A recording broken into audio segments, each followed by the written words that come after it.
It looked like a suicide wish wrapped in polished walnut. In the middle of the green hell, where salt spray rusted steel in hours and the jungle swallowed entire platoons, there sat a weapon that had absolutely no business being on a battlefield. It wasn't a standard issue Springfield. It wasn't a rugged M1 Garand. It was a Winchester Model 70, a civilian sporting rifle, a mail-order gun you could buy from a hardware catalog for under $30. To the battle-hardened Marines surrounding it, the rifle was a punchline. They called it a squirrel gun. They mocked its owner for bringing a deer hunter's toy to fight the Imperial Japanese Army, but the mockery didn't last long. In fact, it died the moment the first shot rang out. Because over the next 96 hours, that toy wouldn't just survive the war. It would silence 11 of the deadliest snipers the enemy had to offer. Here is how a catalog purchase became a legend. Enter the outlier. Before Uncle Sam ever slapped a uniform on him, our protagonist was already a master of the stock. He wasn't trained on a firing range with paper targets. He was raised in the backwoods, where missing a shot meant going hungry that night. To him, the dense Pacific jungle wasn't an alien battlefield. It was just a high-stakes hunting ground. But a master hunter knows that a blunt instrument cannot do the work of a scalpel. He realized immediately that the standard-issue military rifles, with their heavy triggers and open iron sights, were useless against an enemy hiding 300 yards away in the canopy. He didn't need firepower. He needed finesse. So he broke the rules. While the rest of the platoon was issued government gear, he secured a Winchester Model 70, known back home as the rifleman's rifle. It was a bolt-action masterpiece designed for taking down trophy elk, not enemy soldiers. It was fitted with a civilian scope, a fragile piece of glass that terrified the logistics officers. Bringing it to the front lines was a logistical nightmare and a direct violation of the military's obsession with uniformity. He essentially smuggled a piece of home into hell, betting his life that a $30 catalog purchase was worth more than $1 million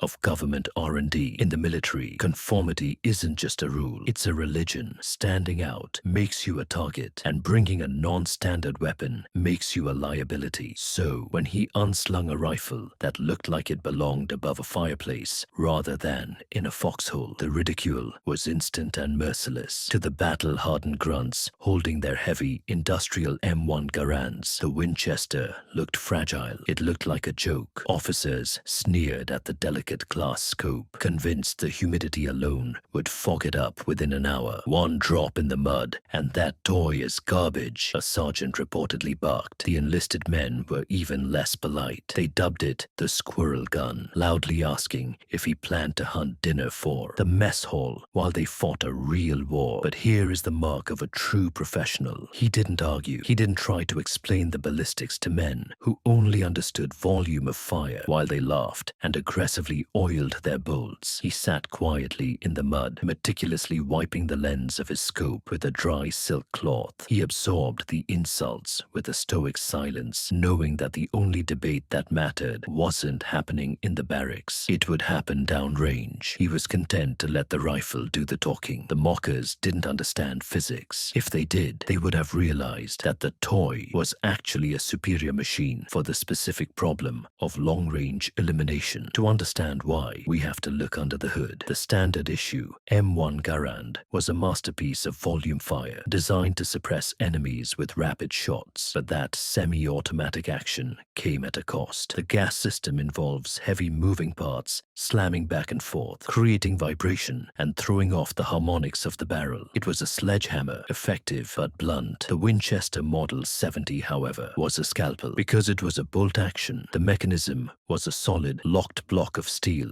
During the moment of firing, there was no wasted energy, but the real secret weapon was the trigger. A standard military trigger requires a heavy, gritty pull, often 6 to 8 pounds of force, to prevent nervous conscripts from firing accidentally. This causes the muzzle to wobble just as the shot breaks. The civilian Winchester possessed a trigger that broke like a glass rod, light, crisp and instantaneous, combined with high-quality civilian optics that offered 8x magnification compared to the military's standard iron sights or weak 2.5x scopes. The difference was night and day. Through his fragile scope, he wasn't just seeing a blurry shape in the trees. He could see the sweat on an enemy's brow. He hadn't brought a toy to the war. He had brought the only precision instrument capable of threading a bullet through the jungle canopy. The classroom debate about ballistics ended abruptly on a humid Tuesday afternoon. The patrol was moving through a ravine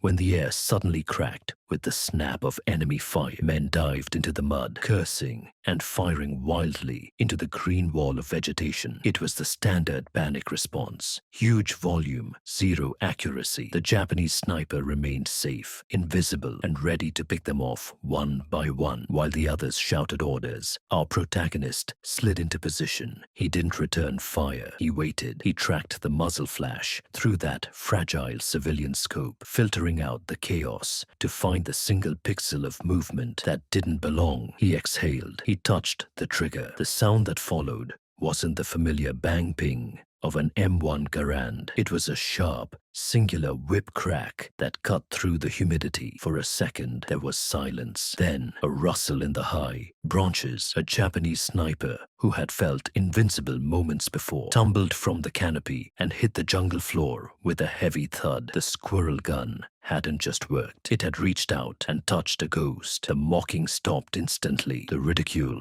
didn't vanish overnight, but it was replaced by a heavy, confused silence. The squad stared at the body that had fallen from the trees, then back at the polished walnut stock of the Winchester. The equation had changed. The toy had drawn blood, but one kill could be dismissed as luck. The skeptics muttered that a single lucky shot didn't win a war. However, the tactical situation was deteriorating. The Japanese counter-snipers weren't just defensive assets. They were actively terrorizing the American perimeter. Men were afraid to dig latrines or fetch water. The camp was becoming a prison, realizing that waiting for the enemy to strike was a death sentence. The protagonist made a decision that shifted the entire momentum of the battle. He was done hiding in a foxhole. He requested permission to leave the safety of the lines and go on a freelance patrol. He didn't want a spotter, and he certainly didn't want a noisy squad of riflemen slowing him down. He was shifting from prey to predator. As he slipped into the jungle alone, the war changed from a chaotic firefight into a deliberate, high-stakes hunt. Day one of the hunt didn't begin with a bang. It began with a crawl. The moment he stepped beyond the American perimeter, the war of attrition shifted from bullets to biology. The jungle heat was a physical weight, a suffocating blanket of humidity that turned every breath into a labor. Sweat didn't just drip, it poured, stinging the eyes and blurring vision, but he couldn't wipe it away. Movement was death. For 6 hours, he moved less than 200 yards. He became part of the rot and the mud. Insects swarmed his face, biting and stinging exposed skin, but he didn't twitch. To slap a mosquito was to reveal his position to the predator, watching from above. This was the discipline that separated the hunter from the soldier. Then, a break in the pattern. Through the crystal clear glass of the Winchester scope, he spotted it, a slight unnaturality in the tree line, a branch that didn't sway with the wind. A Japanese sniper was tied into the canopy of a banyan tree, waiting for a careless marine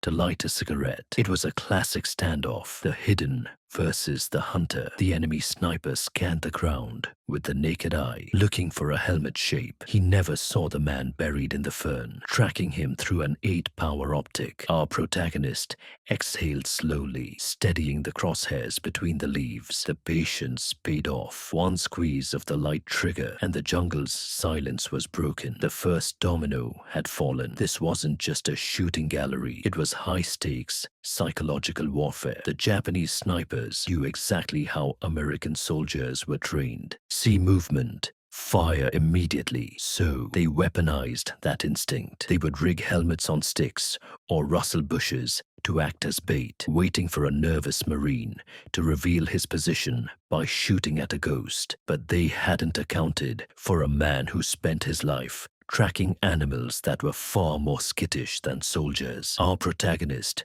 approached the jungle like a chessboard when he saw a sudden, deliberate movement in the brush. His finger didn't tighten on the trigger. His brain sent a warning signal. Too easy. Instead of firing at the bait, he scanned the periphery. He looked for the kill zone, the spot with the best line of sight to the decoy. And there it was. 20 feet above the distraction, hidden deep in the shade of a palm frond, was the real sniper. His rifle trained on the very spot a standard soldier would have fired from. The hunter had identified the trap. He ignored the bait, adjusted his scope for the puppet master, and ended the game with a single, well-placed round. He wasn't just out shooting them, he was out thinking them. Over the next 48 hours, the timeline blurred into a grim rhythm of patience and violence. Day 2 dawned with a shot ringing out near the riverbank. Kill number 3. By noon, a fourth sniper, foolish enough to silhouette himself against the sky on a limestone ridge, fell to the Winchester's precision. By the evening of day 3, the count had climbed to 8. The freelance patrols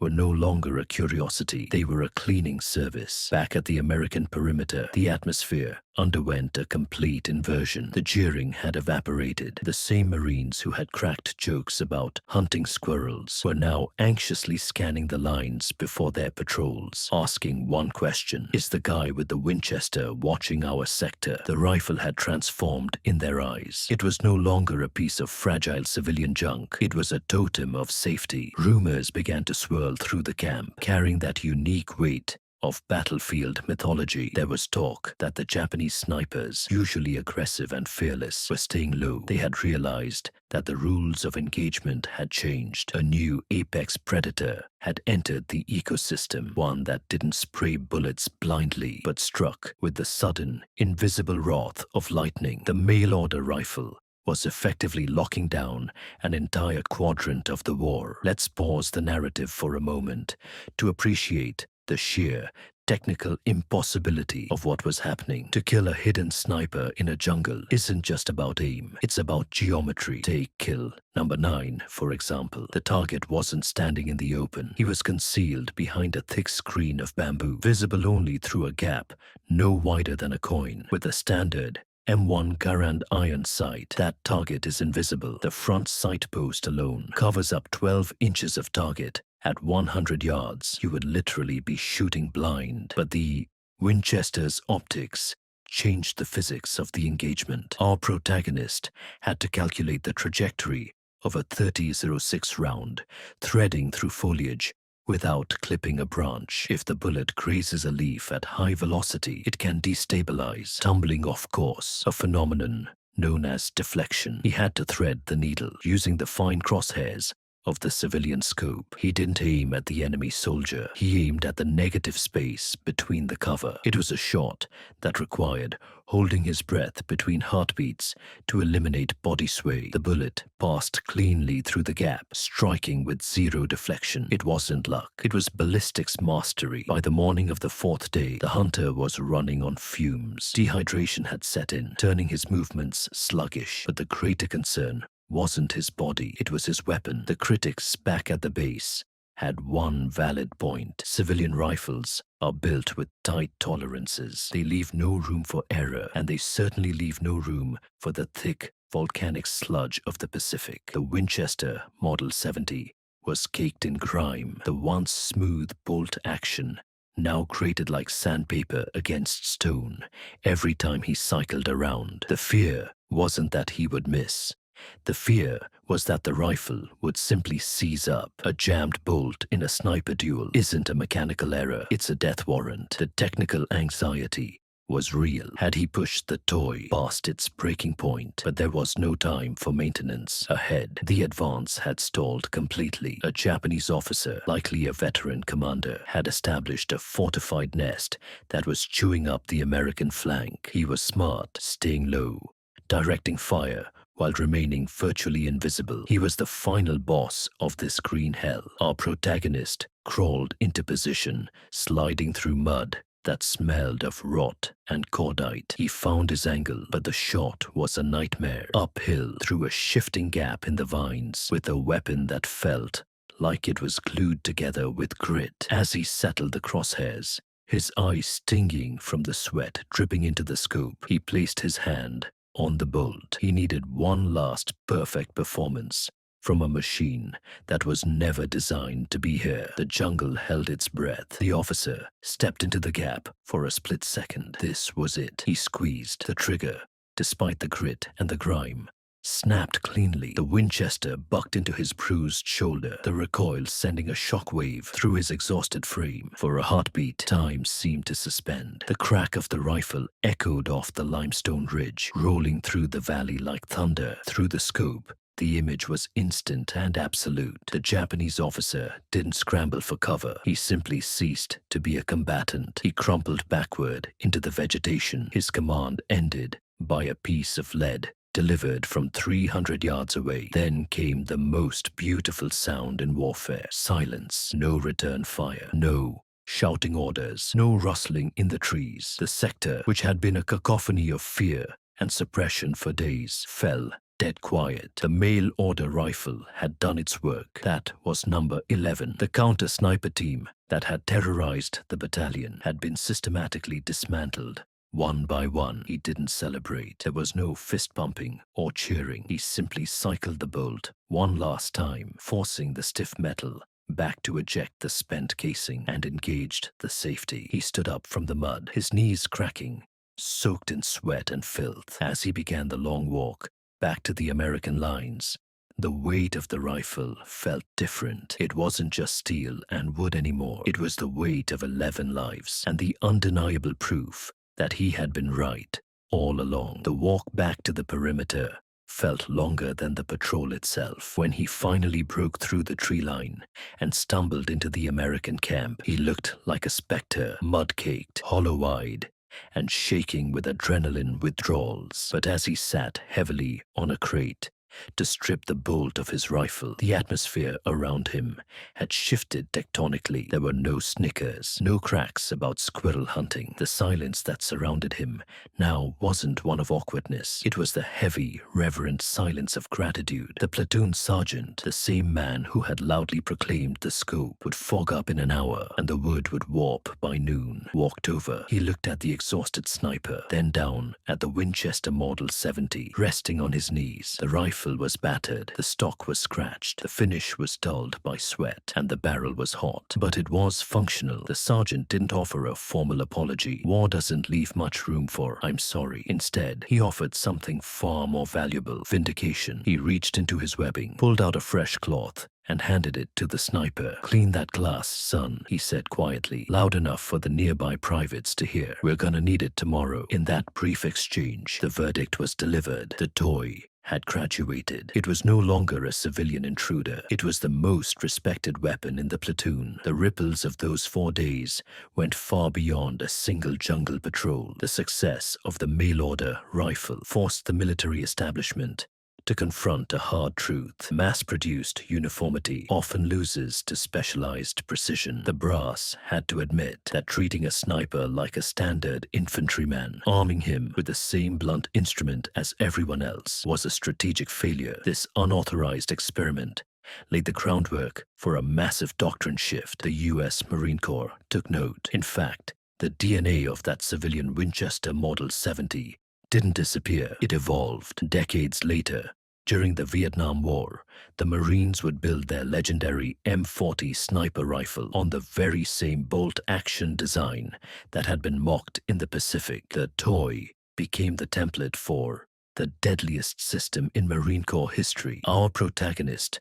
proved that the most dangerous weapon on the battlefield isn't the one with the highest rate of fire, but the one that perfectly fits the mission. His legacy wasn't just the 11 lives he saved. It was the realization that sometimes the best tool for war doesn't come from a government armory. It comes from a hardware catalog. In the end, the legend of the mail-order rifle isn't just a story about ballistics. It's a reminder that in life and war, the majority is often wrong. The crowd mocked the innovation because it looked different, but the individualist saw its value. It proves that the deadliest weapon on earth isn't a gun. It's the mind of a warrior who refuses to compromise on his tools. But it begs a terrifying question. Imagine you are 18 years old, thousands of miles from home, and the only thing standing between you and the enemy is a piece of equipment you bought from a catalog for $30. Would you have the guts to trust a civilian gadget